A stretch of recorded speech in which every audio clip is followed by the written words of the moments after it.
धन्यवाद सभापति महोदय। मैं आपका आभार प्रकट करता हूँ अपने पार्टी का, जिन्होंने मुझे बोलने का अवसर दिया। मैं बधाई देता हूँ श्रीमती निर्मला सीतारमण जी को, माननीय वित्त मंत्री जी को, जिन्होंने 7वां लगातार बजट दिया है।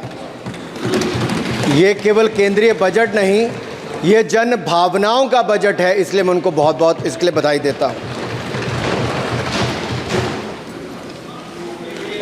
अगर आप बजट की ओर देखेंगे, इसकी भूरी भूरी प्रशंसा सब तरफ से हुई, लेकिन एक नेता ने यहाँ खड़े होकर जिस तरह से पहले कटाक्ष किया कमल पर, ना जाने कमल से उनको क्या विरोध है, लेकिन कमल के लिए, कमल का अगर शब्द का प्रयोग राजीव नाम के लिए भी किया जाता है, कमल के फूल को अगर राजीव कहेंगे तो वो भी है, लेकिन कहीं ना कहीं कमल को बुरा दिखाने का प्रयास किया गया।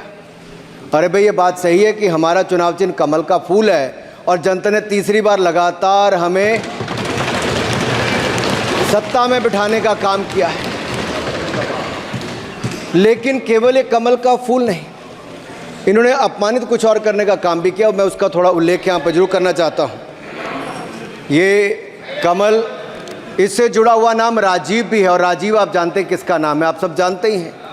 तो क्या उनको भी बुरा समझते? क्योंकि इन्होंने कहा, इन्होंने राजीव को हिंसा के साथ जोड़ने की बात कही, कमल को हिंसा के साथ जोड़ने की बात कही, लेकिन मैं कहना चाहता हूँ माँ लक्ष्मी का आसन भी कमल है, हमारा राष्ट्र पुष्प भी कमल है, और जिस पद्मासन मुद्रा में सिंधु सभ्यता में भगवान शिव की पशुपति नाथ के रूप में मूर्ति मिली थी, लोकमान्य तिलक पद्मासन मुद्रा में ही समाधिलीन हुए थे। आप कहते हैं कमल के चारों तरफ हिंसा है। आप कमल का अपमान नहीं कर रहे, आप बल्कि महायोगी भगवान शिव, भगवान बुद्ध और लोकमान्य तिलक जैसे महापुरुषों का अपमान कर रहे हैं।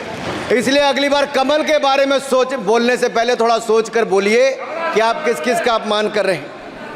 और केवल रील के नेता मत बनिए, मीम्स आपकी खूब बनती है। रियल नेता बनने के लिए सच बोलना पड़ता है। और सर, कुछ लोग एक्सीडेंटल हिंदू हैं और महाभारत का ज्ञान भी एक्सीडेंटल है। और उस नेता के अलावा और कौन नहीं जानता कि महाभारत में अभिमन्यु का वध 7 महारथियों ने मिलकर किया था। जयद्रथ, दुर्योधन, दुशासन, कर्ण, द्रोणाचार्य, कृपाचार्य और शकुनी। लेकिन राहुल जी ने कभी महाभारत, शायद, अब मुझे तो पता नहीं, पढ़ा भी नहीं, पर देखा भी नहीं होगा शायद सर, मुझे लगता है अंकल सैम ने लिख कर दिया होगा, अंकल सोरोस ने लिख के दिया होगा, कहीं से पर्ची बनकर आई होगी और कूल डूड बनने का प्रयास किया होगा। जितना मेरा आप लोग इंसल्ट करना चाहते हैं, आप खुशी से करिए, आप रोज करिए, मगर एक बात मत भूलिए, जाति जनगणना को हम यहां पास करके दिखाएंगे। स्पीकर सर, जो भी इस देश में दलितों की, आदिवासियों की, पिछड़ों की बात उठाता है, जो भी उनके लिए लड़ता है, उसको गाली खाना ही पड़ता है। और मैं ये सब